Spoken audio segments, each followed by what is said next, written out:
Welcome to Let Me Fix This. Enjoy the video. You'll begin by confirming prerequisites and taking immediate action. First, open About This Mac and check storage so you know how much space you need to reclaim.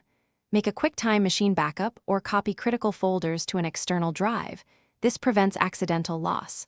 Then quit apps and reboot to clear temp files. This often frees space instantly. Once done, open Storage Management to start deleting large files and enabling built-in optimizations. This gives you a safe baseline to work from. Now you'll execute the deeper cleanup. Turn on Optimize Storage and empty trash automatically so the system helps you over time.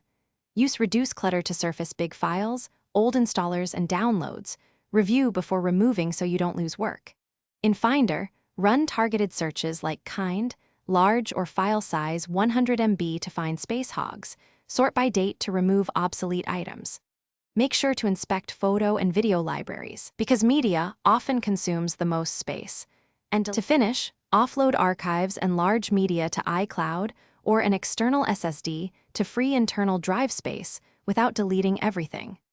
Run a fresh-time machine backup and consider a reputable third-party cleaner only when built-in tools can't reach deep cache or duplicate issues.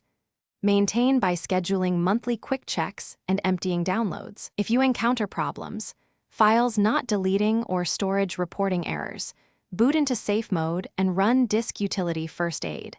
That fixes many permission or directory problems.